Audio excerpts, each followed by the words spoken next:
back. I'm Gary Parr, and you're listening to Fiber Talk, the twice weekly podcast for needlework artists. And our artist this week from Silver Creek Samplers, Diane Grick. Diane, welcome. Well, thank you, Gary. Good to have you with us here. Okay, now, the first thing I got to understand, you do graphic arts, you're a graphic artist as a paying job. Now, most people who do art or do anything for a paying job, when they get home at night, want nothing to do with it. So this is true. So what are you doing designing cross-stitch patterns when you get home? Well, it's one of those things that I have been a graphic artist for 30 years, ever since I graduated high school. And so, yes, that gives away my age, but that's okay. But the kind of graphic design that I have done, it's been across the board. I've worked at print shops. I've worked at a quilt magazine. I've, worked at a newspaper. So when I get home, the actual designing process is totally different from what I've just sat at a computer and been working on for 8 hours. And to be totally honest, there are many times when I am sitting at my day job and an idea just hits me like a ton of bricks. And I have to just briefly stop what I'm doing. I grab a scrap piece of paper. I just quickly sketch out what I'm thinking or a little rhyme that I thought of. And then I sit and try and focus back on my work because, oh my gosh, I can't wait to get home and start designing this. So, it's one of those things that it just never, the ideas never stop. It's not like, oh, I'm off the clock now, so right. I don't have to design anymore because it's so different. It's such a different feel from what I'm doing for my actual paid job. Okay, so it's still designing, but it really is an escape from the paying job then. Right. No, it's a mental change, if anything else.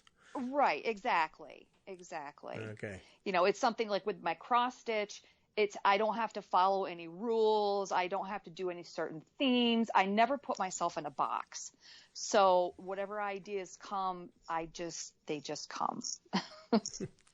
Well, is that the difference? Is that in your paying job, like right now, even though you're furloughed, designing ads, that there are rules and parameters that you have to stay within, and then when it comes to your cross stitch, those all go away. Is that really what the difference maker is? I think that's pretty much the difference. Yes, like when I'm working in my under normal circumstances, my day job, my paid job, my full-time job, if you will, that there are certain, with a circular, there are so many pages for appliances and so many pages for furniture. And this is, we have a set number of pages to get a set number of products in.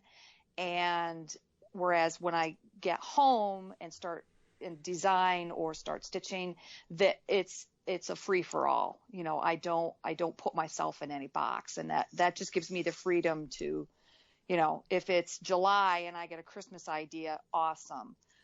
If it's December 10th and I get a Christmas idea, that's okay too. Yeah. So now that you've been furloughed, okay, this enters my mind here. All right, because normally when, like, you're doing your paying job and you say you get an idea, and right. that idea, happens to me too. Like I ride a bike and I spend hours on a bike out in the cornfields, and so you're occupied riding the bike, and then that frees up a portion of your mind to do something that you right. wouldn't normally do. So like when you're working and designing ads, circulars, and then you get an idea, that's that other part of your mind that comes into play. Is right. How has that shifted now that you've been at home? Have you had more ideas, or have you struggled? Well, I mean, I have a very large bank of ideas already in place. Okay, all right. But I know, since I've been furloughed, I I don't want to say I spend a lot of time on social media, but I go on to social media and, see what some of my friends are up to, see what my designer friends are up to. And sometimes I just see something, some random meme, and either I laugh and I think, oh, that is so design material. Yeah. Or I see something and I think, oh, I like that concept. I could develop that, make it my own. And yeah, I could almost see what's going on. So, a lot of my ideas come from different sources, different online sources. I've never, like, since I've been furloughed, I've never just sat at my computer and willed myself to, okay, I'm going to design something. I don't know what I'm going to design. I'm going to design something, though. All right. So you just let the course of the day, let that happen to you, and then snag out the design ideas as you go along. Yes. Okay. Yeah. I don't have a set schedule where, okay, from 9 a.m. to noon, I'm going to be at my computer designing. And then from 1 to 2, I'm going to be filling orders. And, it's just kind of, I just let it flow pretty much. Very, very unstructured, very, very artist-like, I guess. That's all right. That's part of the definition. That's fine. So all of these ideas that you have in a bank, have you been able to act on them, or have new ideas gotten in the way of acting on the old ones? Well, honestly, I have had a lot of my newer releases, like the ones that I stitched that were released at market just this past March. Those were ideas that came to me, and they got put ahead of some of them that I have banked on my computer. I mean, they're all graphed out. They're all ready to go. But I just got so excited about, I love this one. And, my fiance could tell you that every time I design a new one, I'm like, oh, I really like this one. Oh, I really like this one. And I'm like, I say that about every single one. The new shiny object syndrome. Yes, it is. It is. It's. I have always joked that if I don't believe in reincarnation, but if I did, I was a squirrel in a former life. Just kind of spastic and jumping out in front of cars and climbing trees and flying through trees and forgetting where I put my stash of nuts. I mean, yeah, I have designs on my computer that are all graphed out that are 4 or 5 years old. No. That when I get ready to start stitching a new design, I will go back into my old bank first and go through what I have charted out and see if I want to make any changes. And a lot of times I do. My ideas, there's little concepts that I think, oh, that might be different, and that gives me a chance to fine tune it. I always say I like to let a design marinate before I actually start putting it on fabric and using floss to it. Yeah. I've gotten a little bit better about it. When I design something, if I'm super excited about it, I will start stitching it. Mm-hmm. But for the most part, I like them to sit at least for a week or two. Yeah. Sometimes longer. Yeah. And be absolutely sure. One of my patterns, it's called Seeds of Freedom, and it's all about the Civil War, all done in rhyme. I started stitching that, and when I got to one part of it, I looked at it and I thought, I think I could do better. I need to change that element. So I stopped where I was stitching, went to my computer, made the changes, printed out a new graph, and then continued going. I don't like doing that approach. I like to be able to just, sit down with my chart and stitch it. But sometimes that happens. Yeah, well, I wondered about that when you said you like to let them marinate. In that, do they evolve during that marination? A lot of times they do. I know there's it's going to be a new release. Probably I will release it at market for in Nashville 2021. So this coming year. There's one I just finished stitching, And that had been marinating for 4 years. It was in my idea bank, and I wanted to start stitching something during this furlough. Yeah. And I came across it, and I thought, well, I like that, but I think I could rearrange it, and I think I would like it better. And so that's ultimately what I ended up doing.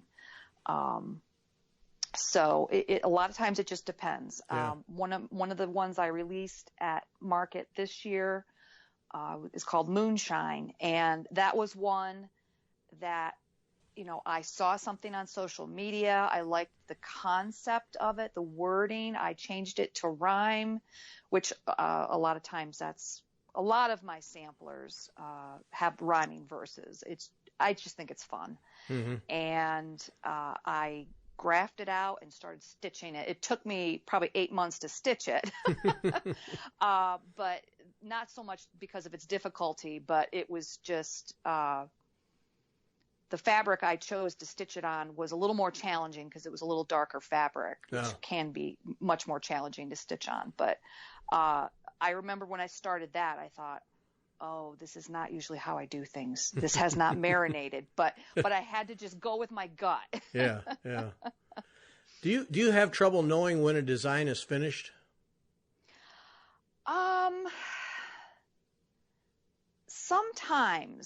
Sometimes I do.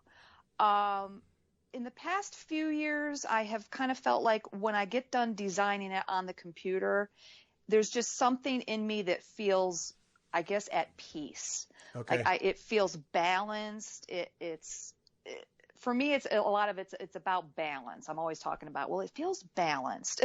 Yeah. And usually when I get that feeling that it feels balanced, then I feel like, yes, it is done. It is ready to come to life on fabric. Okay, so you have an internal signal then. Yeah, pretty much. Now, like I say, there are some that they obviously are not done because I haven't stitched them yet. But usually it's just some kind of internal feeling that I get that, yeah, this is ready. Okay. This is ready to go. Because I would think as an artist, you would always want to fiddle with it. Oh, a little more here, a little less there, and at some point have to have the self-discipline to stop. But if you have it'd be a problem. It never ends. I could fiddle myself to death. Okay. I absolutely could, and I do that to a certain degree. Like as soon as I get the design is on the computer, I'm liking it, I'll go back for maybe I don't want to say a week, but I'll go back a few days and just kind of sit in front of the computer and just make teeny tiny little fiddling changes to it. But I do get to a point where I go, all right, this is enough. Yeah. Stop fiddling and pick up your needle and get to work. Now, when you do a design, does your mind see the colors along with that, or does that come after?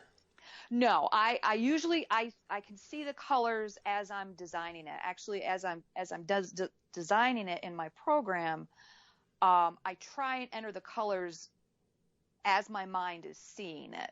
Okay. And sometimes even once that's done, when I actually pull the floss colors, I may make little changes here and there, but for the most part, I stitch what my brain is seeing as I'm designing it. Okay. All right. Because that's just another area where it seems to me like they could be ever changing. Right. Yeah. It's funny because there have been times where I could see the colors in my mind and I designed it. And after I stitched it, if I looked at what I stitched and looked at the graph, I stitch my models from a color graph as opposed to symboled. Mm-hmm. I'm a very, well, like many artists, even non-artists, I'm a very visual person. So for me to be able to stitch just from a colored graph is much more helpful. But there's times I look at the stitched piece and then the colored graph that I just stitched it from, and I think, wow, those colors are pretty darn close to what I envisioned them to be. So, yeah, I would say I see the colors. Yeah, that's great. As I'm designing it. That's great. Yeah.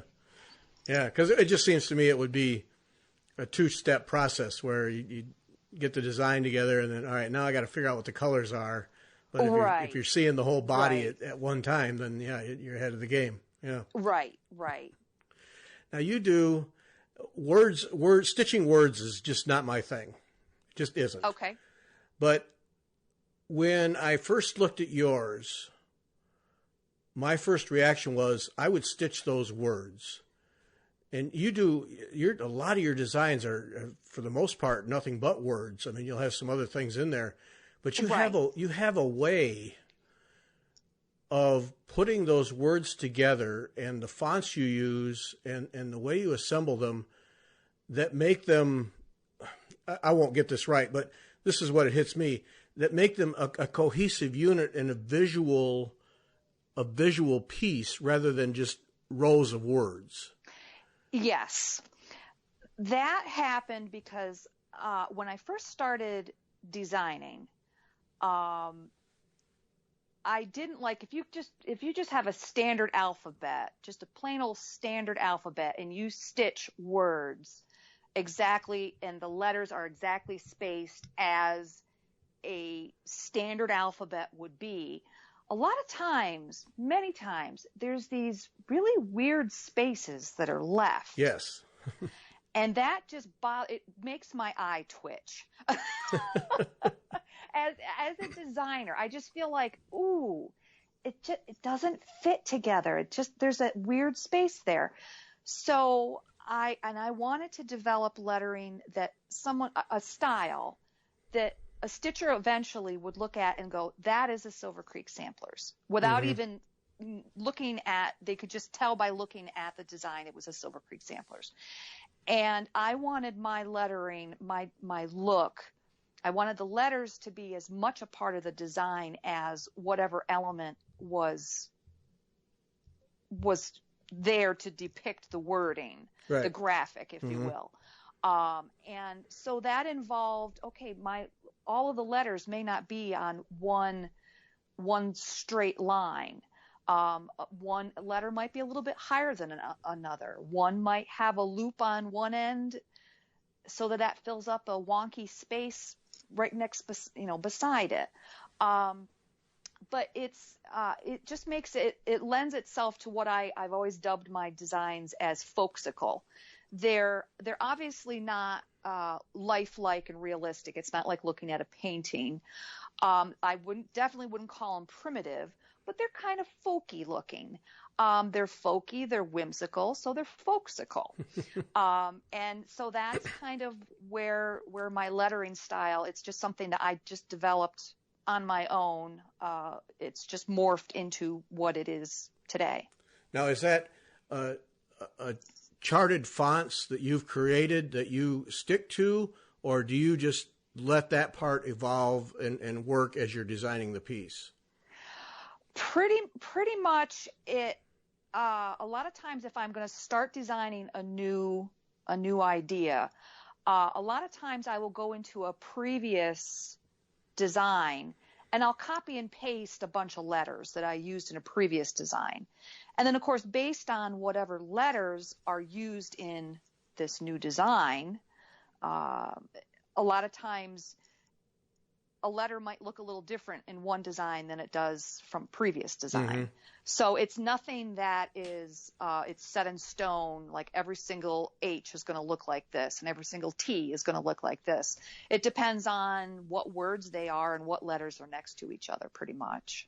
So they are, in fact, ever-changing art elements for you. Absolutely. Yeah. Okay. Absolutely. All right. And then you take, on top of that, then, from what I can see from the pictures, then you seem to use variegated floss or overdyed floss, variegated floss, to advantage in those letters too. There seems to be, or maybe I'm reading too much into it. I do use some overdyed floss. As of late, I've been using more DMC. Uh-huh. Like I said, I did have a local needlework shop that's about half an hour away from me. However, the owners are retiring, and so the store will be closing. So being as I just can't walk into the shop and say, okay, I know I want this color, and be able to actually look at the overdyes. I thought, and also there's also the issue of dye lots as far as overdyes. Yes. You know, Yes. what I have may be slightly different from what somebody else would buy from their local needlework shop. So I've been leaning more towards DMC lately, just because I know I can get that anywhere.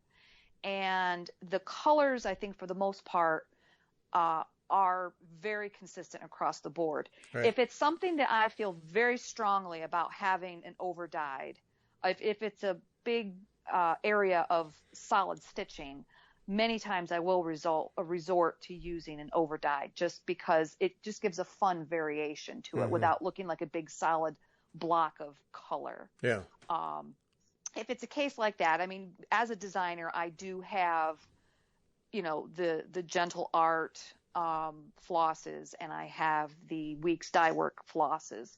If I find it's something I don't have very much of, you know, I will order it from an online source, or, you know, I will find a way to procure it somehow in order to use it in the design. Well, yeah. I also try and give, I've been trying in my newer releases to give DMC equivalents.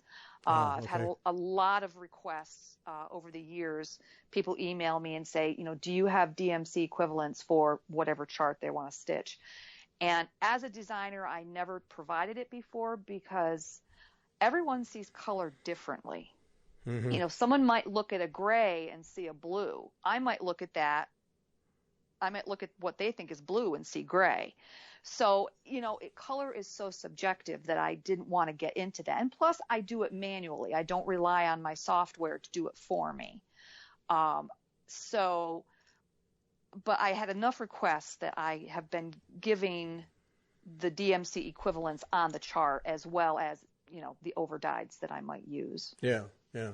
Well, that's, I mean, DMC, people say, oh, DMC, how boring, but it really, I mean, it's just the foundation, and it gives you the consistency, and like you said, anybody can get it just about anywhere. And, right. And dye lot to dye lot, they're very consistent. Right. And yeah, it's inexpensive. I mean, there's just so many pluses to it that, yes. And I think it's part of what makes needlework, particularly cross stitch, so approachable for people, is it doesn't cost me a fortune to buy thread. Exactly. And you can go hog wild, and, you know, I know a lot of stitchers love to use silks. You can use silks, you can use overdyes, you can use DMC, you go to a big box store and buy, you know, a prepackaged piece of Aida if you want to. You can get overdyed Aida, hand dyed Aida, I mean, or linen, or even weave. There's so many different options that it does make it it can be a very reasonable, it can be a very cost-effective hobby for a lot of people. Oh yeah, yeah, yeah. Needle, thread, and a piece of cloth, and you're good to go. Yep. Pretty much, absolutely. And then, I mean, that's basically how we all started out, and, you know, you just kind of grow from there and branch out from different places, and you just see where it takes you. Yeah. And for some, it gets ridiculous. Yeah. Right.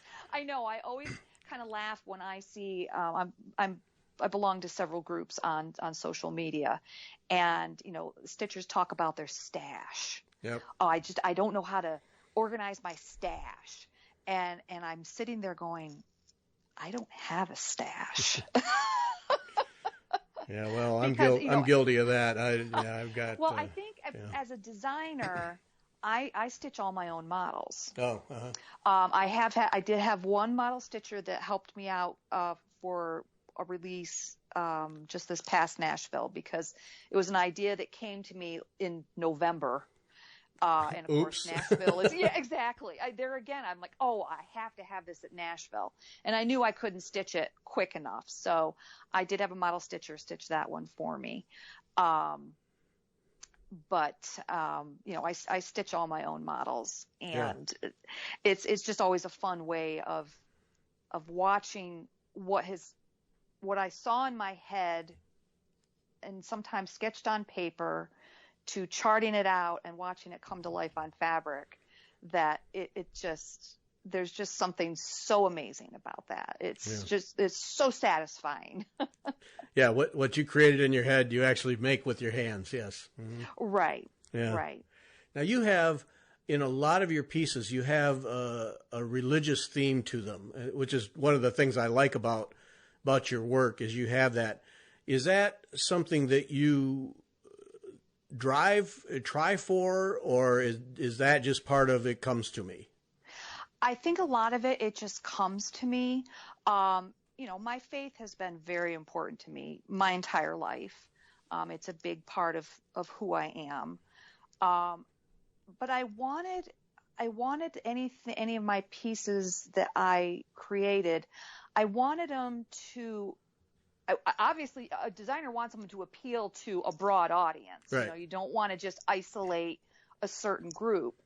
And so I've had stitchers over the years say to me, I like the way you present a religious theme because you do it without beating someone over the head with it. Yes.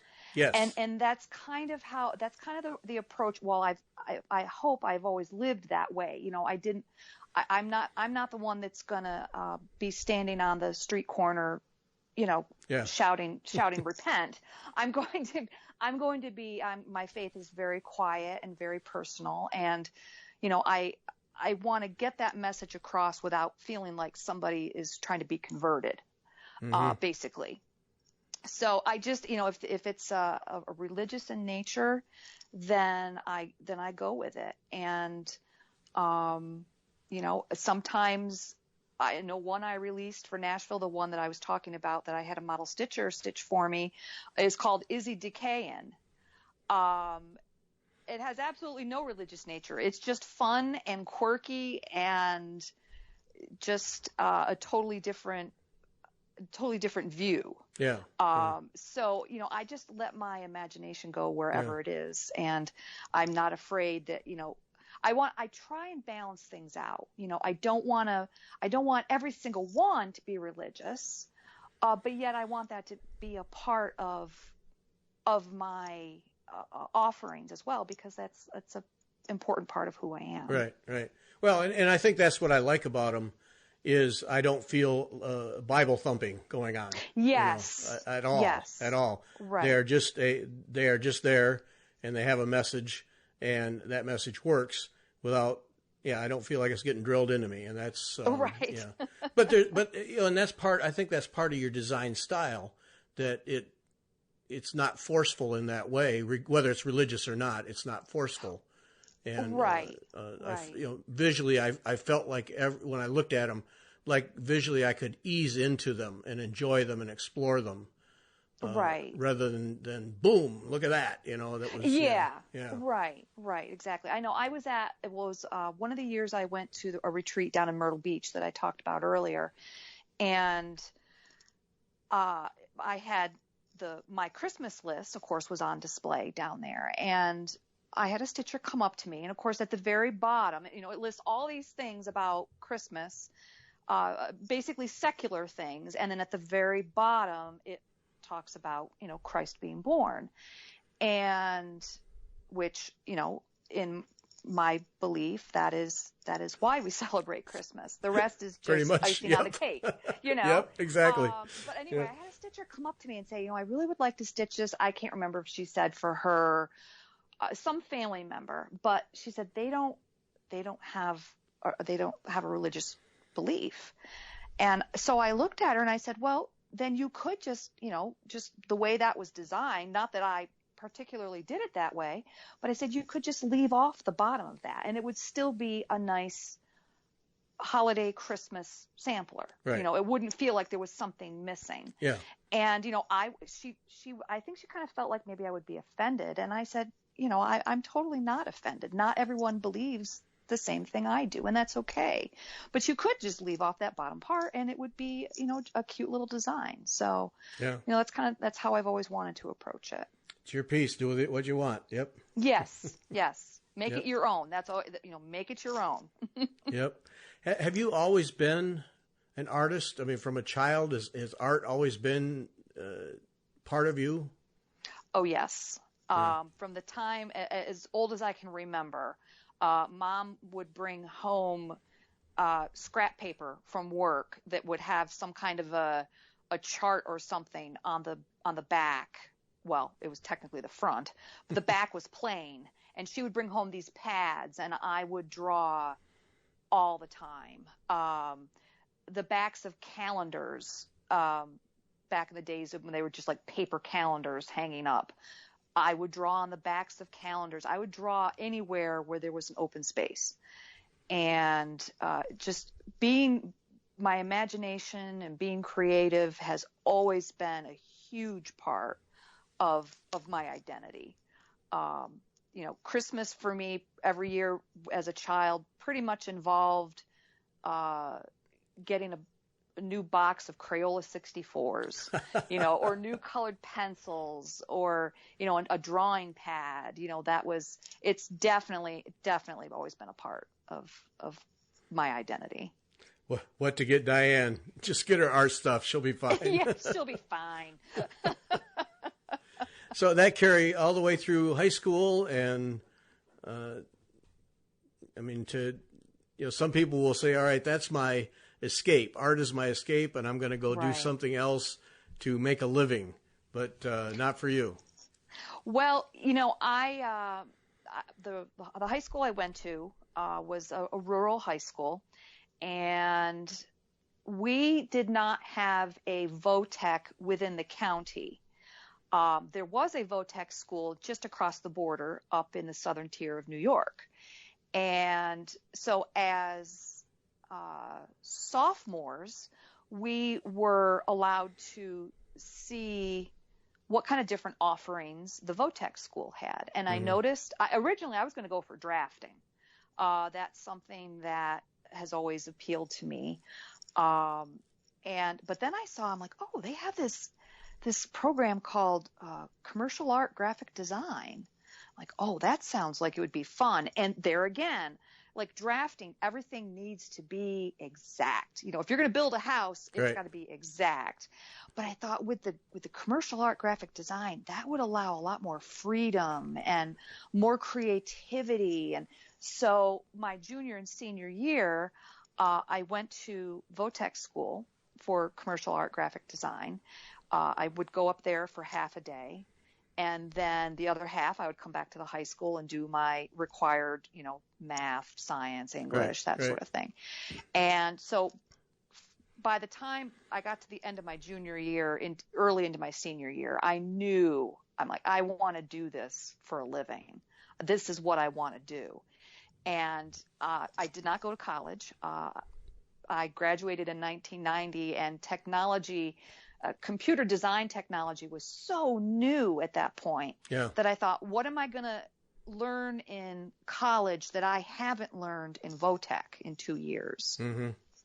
So the hardest part for me, well, for a lot of, even if they're college graduates, is getting someone to hire them when you don't have any experience. Right, exactly, yeah. But, I've been very blessed over the past 30 years that they've been smaller companies that I've worked for, but every single one has provided a learning experience from different aspects that I am actually utilizing now that I am, running my own business. Right. From different paper types to working with color to the printing and just all these different things that I've learned along the way that have definitely been beneficial. Well, and see, you that's a real advantage there in the timing, as computer graphics were evolving in the early 90s, is to be on the leading edge of that. Right. Gives you a leg up on a lot of people. And, yes. Because, see, I saw, as a magazine editor, I started in 81 was my first time. Well, that was still typewriters and paper layouts. Right. And, the first PCs really hadn't even, they weren't affordable, number one, right. And they couldn't do anything. They could do type, and that was about it. But, right. But I remember our artists in our art department learning how to do computerized graphic arts. Right. And I think the younger of those were in the same boat you were in terms of they really had an advantage over others, because then they, as that demand grew, they were able to go right out into the market and say, yeah, I can do that stuff. And because we had an artist who was a brilliant airbrush artist, just brilliant, did pinball table for Bally. He did the artwork for those. Okay. Airbrush, gorgeous work. Wow. And then they were wanting to get it digitized. And so he was spending a lot of time at home learning graphic arts. Right. And so for you, I can see that you're right in the thick of it right there. Right. Yeah. And college really, I'd be surprised, probably didn't ever matter to you, right? I mean, in terms of. Well, it did not that it didn't cross my mind. I mean, it was one of those things like, well, but I mean, job wise, it didn't. Oh, no, job wise, when I worked at a quilt magazine for 12 years as an art director. And I remember the owner of the quilt magazine saying that, she really didn't care if any of us had any college degrees, had any letters after our name, right. Mm-hmm. because she said that doesn't make you creative. Right. Someone can go to college for, let's just say, graphic design. Anyone could go to college for graphic design, but if they don't have that innate creativity, then that's 3/4 of the recipe right there, if not more. Right. Obviously learning the programs and how to execute the programs well is a big part of it too. But just because someone has a degree in graphic arts doesn't mean they're going to be an awesome graphic artist. So yeah, it was never a hurdle. I never worked at any place that hemmed and hawed because, well, you don't have a college degree. So I've been, again, very, very blessed in that aspect too. And obviously I realized that graphic design is not something you necessarily have to have a degree in to be successful. Because your portfolio is what turns the tide. Yeah. Right. Exactly. So, there's obviously always going to be fields out there that you absolutely have to have a college degree for, but graphic art, my degree has just been in life and learning and learning on the job. And, I've always learned best by doing. I have never been one to sit and read something, and not that I don't learn from reading, but I do my best learning by just being able to do something. Yeah. Put it into practice. Did the quilt magazine job get to be kind of mechanical after a while, or did you always feel like you could be creative? Because so many like trade it's effectively a trade magazine. That may have been a consumer one, but so many of them, it's just put these boxes of photos in and wrap the copy around it and get it out of here. Were you able to stay creative doing that? Oh my goodness. I think working for the quilt magazine for 12 years, my creativity grew by leaps and bounds. Okay. When I worked there. When I first started working there, I didn't know anything about quilting. Nothing. And we at the time we published 3 quilting magazines. And so our responsibility as an art director wasn't just to lay out the magazine and make it look pretty, but it was also to draft out the quilt patterns. Oh. So I learned, yes, and I never even took geometry in high school. That was not. But it was so funny because as I learned how to draft out these sometimes very complicated quilt patterns, number one, I realized accuracy is of utmost importance. Right. But I learned that, wow, geometry can be fun. So, so it was our job as art directors to make sure that the quilt, the directions that we were giving to make any given quilt could I would draft them full size on the computer to make sure that all the measurements came together the way we were giving instructions for. Mm-hmm. So, and because there were all kinds of different, they were 64-page magazines, and there were lots of different standard features that we had, and just all kinds of different ways that I could put the magazine together. So yeah, my creativity definitely grew considerably in those 12 years. And I also, once I learned how to quilt, they actually started a quilting class shortly after I started there. The owner of the company allowed us to meet an hour, I think it was an hour a week. Anyone who worked for the company could go to this class, because her thought process was, if we all know how to quilt, we can put out a better product because we know what we're talking about. Mm-hmm. And I took to it like a duck takes to water, and I started designing my own quilts, and, I made several. When I tell people about my quilt magazine years, I said for those 12 years, I basically ate, breathed, and slept quilting. It was what made me feel so alive, and I could feel the passion, and I just loved it. And then sadly the company went out of business. Oh. And I was crushed. I just thought, where's my creative outlet going to be now? Yeah. So you were absolutely all in then. Oh, absolutely. I was all in. Ouch. And even before the quilt magazine had gone out of business, I had started to slowly return to kind of cross stitch. I did a little bit of it back in the very early 90s, 90, 91, and I started working for the quilt magazine in 93. So I didn't really do a whole lot of kind of cross stitch, but the idea of designing, that kind of got planted in my mind, like, well, if I can't do quilts, maybe I could design. And so the quilts gave you that catalyst then. Yes, absolutely. I mean, obviously it's a little bit different, but it was still yes and no, yes. Right. Right.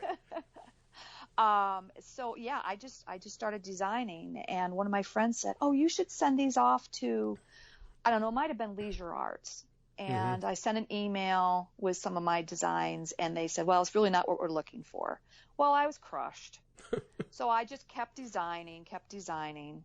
And then I just kind of fumbled across Hoffman. I don't even remember how I found them, but I thought, well, I'll just send them an email. And I, sent them some pictures of my work, and, that had been, I left the quilt magazine went out of business in 2006, and I officially started my business in 2009. So I had 3 years of designs that I had stitched, and I just kept designing and stitching, and some of them I would frame and hang in my home, and so I contacted Hoffman, and they pretty much picked me up immediately, and I got in with them, and so the seeds were planted, and they've been growing ever since. Now, I do have to check. The geometry part, it wasn't so fascinating that you went and took a class, was it? Oh, heavens, no. Okay, good. Okay, because if you did, we were going to have some help for you. Okay, good. Good. No, it was, and it was so funny because at the time when I was learning how to, draft out the quilt patterns and everything, it almost didn't even strike me that this is geometry. Yeah. But as I did it, kept doing it, and drafting out more and more patterns, it struck me, and I thought, this is the same girl, number one, that hated home ec in high school. I was required to take 6 months of home ec in 7th grade, and we had to sew a drawstring book bag. And I was like, when am I ever going to have to learn how to sew? Why am I going to have to know how to sew? And with the geometry, when am I ever going to need right. geometry? When am I ever going to need to know how to convert like fractions to decimals, and I did 12 years of that. Yep. There you go. Right there. Yeah. Yeah. So why was the your design business, why didn't you continue with the quilts? Was it just a hurt from the business closing, or? I think what happened was it was definitely a hurt, but I wasn't exposed to it 8-9 hours a day anymore. And, you know, it was a small company. There were at its heyday, there might've been about 20 employees. So it was a very small company, but there was always the excitement when, I mean, quilters would send us their quilts so we could photograph them, and seeing these quilts in person and being able to, you know, actually touch them and see their techniques and all of that. It was life-giving. It was so exciting to see that, and to not have that outlet anymore, not have that right there in front of me for 8 hours a day. I just lost the passion.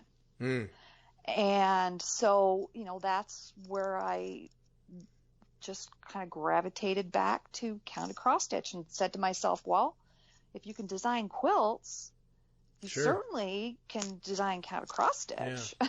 Well, it's just an interesting human dynamic, and I'm sure part of that is environment. You were with 20 other people who were just as excited about quilts as you, and then that's pulled away from you, literally, and yeah, you lose that enthusiasm. I can see how that happens. Yeah. Right. I mean, I still have a very, very special place in my heart for quilting. You know, I have not made a quilt in many years, but you know, I come from a long line of quilters on my mother's side of the family. Oh, okay.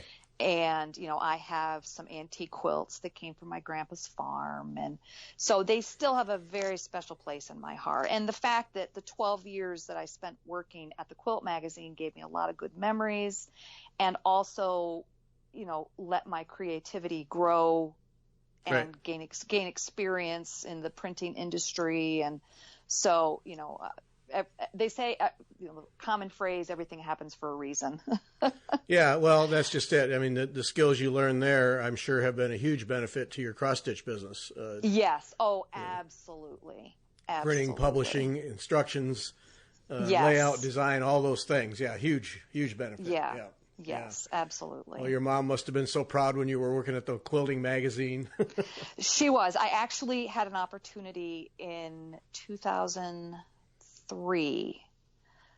I published my own book when I was working at the Quilt magazine. We did quilt magazines, but then it might have been like 6 times a year, 6 or 8 times a year, we would release soft cover quilt pattern books of different varying subjects.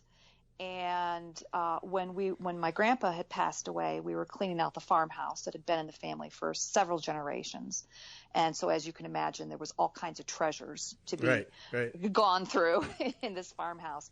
And I found several old quilts, quilt tops that hadn't been finished. Oh. And so I had the opportunity to not only have my book published when I worked at the Quilt magazine, but I also had the opportunity to lay out my own book from front cover to back cover.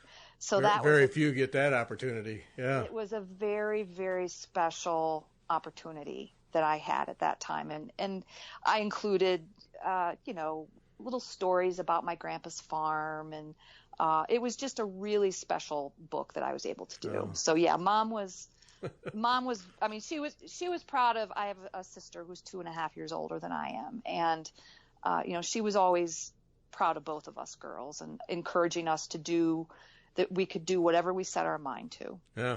So can't beat that. Can't beat that.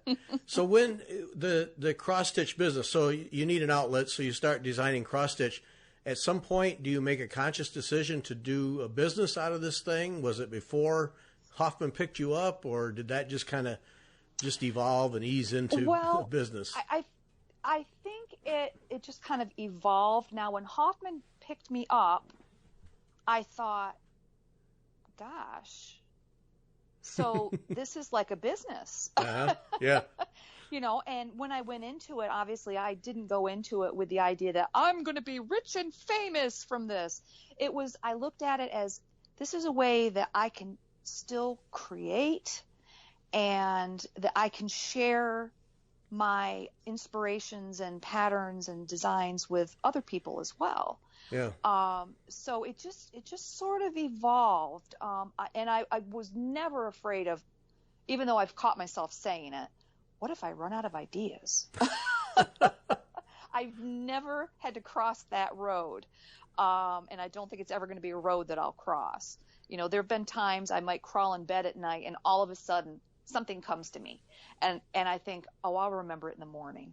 And then, oops, the other side of my brain goes, no, you won't. Get out of bed and write it down. Yep. Yeah. Well, that's it. So it just kind of came to be, and really sounds. I mean, when you're actually working at the paying job, it's a nice side hustle then. But it absolutely is, and that that was kind of another considering factor was, well, obviously no, I didn't start it to get rich, but it'll just be a nice little side job, a little right. side business that can provide some, I don't want to say disposable income, but income that maybe if there was something special that I wanted to do or needed to do, then I would have that, money banked and sure. be able to do it. And, knowing that I was doing something that I enjoyed so much, made any funds available even sweeter. Yeah. Not that there's anything wrong with earning money by digging ditches, but, I knew that money was basically earned from a God-given gift of creativity. And yep. That just was, it's just really, it's humbling. It really is humbling. Oh, it's great when you can do that. It really is. Yeah. Okay. Now we're going to run out of time. Okay. We got to know about the fiance, because you got him stitching, and yes. he should have a name, not the fiance, but he should have a name. But tell me how that happened. Okay. Well, we met 2 years ago, and his name is. His name is Clinton. Okay. His first name is Clinton. Clinton the fiance. All right. Got it. Yes, Clinton the fiance. He saw that I did counted cross stitch, and he knew absolutely nothing about it. And 2 years ago, he has a pickup truck, which makes it very nice, covered pickup truck to go to market. So, because everything is obviously protected, and so he went to market. So that's why you're marrying him then, covered pickup. Okay. I'm marrying him for his covered pickup. Absolutely. Okay. Well played. All right. Bravo. So while we were there, even before we went to market, he would be asking questions, and he had said a few times, well, I wouldn't mind giving that a try. And in my mind, I'm thinking, you're never going to do counted cross stitch. And so we went together to market again this past March. And when we got back, well, the designer that I shared a suite with gave Clinton one of her little patterns, and it had a butterfly on it. And so when we got home, and then when I found out I was furloughed, and of course had lots of extra time, I found a piece of, I think it was like 11 or 12 count Aida. Mm-hmm. And I said, okay, you start here and you make an X, and then you count and you change floss colors as needed. And this is how you separate the floss. And so he completed that in, I don't know, maybe a month's time. And then, of course, during the pandemic, there was the whole Be Well and Stitch movement on social media. Mm-hmm. Yep. And I had designed a freebie for Silver Creek Samplers, and he found this freebie from another company that had all these rolls of toilet paper on it, which, of course, we all know nobody could find toilet paper early in the pandemic. So he stitched that. And now he's actually stitching, it's a one that I designed for him. He has always been a big fan of Mr. Rogers and how Mr. Rogers lived his life. And so I designed a special Mr. Rogers sampler just for Clinton, and he's actually stitching on that now. So when I announced that he had proposed to me, that just happened in mid-July this year, I said, that I would share my life and stitching supplies with him. And I said, well, I'll share my stitching supplies, all except my good Dovo scissors. Oh yeah, there is a line, So and that's the line. it's been awful nice, in the evenings we both sit in our respective chairs, and stitch and chat, and sometimes he'll have a question on something and he'll ask, and it's been nice, to have. I mean, we have a lot of things in common. Obviously, I wouldn't be marrying him, but I think it's. Well, you got really needlework in the pickup truck. I mean, what more do you want? That's right. Life is good. Yeah. He's always felt like, well, I've never been one to adhere to traditional gender roles, meaning only women can cross stitch. Right. And he actually has found kind of cross stitch to be a very good stress reliever for him. Mm-hmm. If he's feeling a little anxious or something, he knows he can pick up his kind of cross stitch, and in a little bit of time of stitching, he's able to de-stress, and he feels better by doing it. And he's expressed that to me several times. He'll say, thanks for showing me how to do this. It's really helpful. And I think that's why a lot of people do it, because it's fun and it does provide a stress relief until you get your thread in a knot, in which case it's just so stressful. Right. Yeah. Yeah. That'll bring the blood pressure up in a hurry. Yep. That's right. Or you have to unstitch what you just stitched. Yes. Right. Yeah. Well, that's really neat that he picked that up, and it gives you, like you said, in the evenings, gives you another thing. That's right. Great. Yeah. Right. And he's very supportive. Now I'm still waiting to hear whether I'm going to be going back to my full-time job or not. He's been very supportive. Encouraging me that, that if you have to make designing your full-time business, I know you can do it. I know you have it in you. You have all these ideas. You're creative, and so he's been very, very supportive through all kinds of things. So he's a pretty great guy. That's great. So do we have a wedding date? Well, we are hoping for October of 21. Okay. That's what we're hoping for. Well, I hope it's a maskless one. Well, that's what we're hoping. But we said, so far in the state of Pennsylvania, I believe you can have 25 people in an enclosed area. So if that's the case, obviously things are still very early in the planning stage. But right. If that's the case, we have a list of 25 people that we absolutely want to have there. And then if we're able to expand it from there, we will. And we're hoping that, by this coming spring, early summer, that we'll have a better answer of, well, how many people can, not that we're expecting, a royal wedding of sorts. But yeah, that's what we're hoping for, is October of 21. All right. Well, let's hope so. Diane, I really enjoyed the conversation. Thanks for the time. Well, thanks for inviting me to do this, Gary. It's been a lot of fun. Thanks to everybody for listening.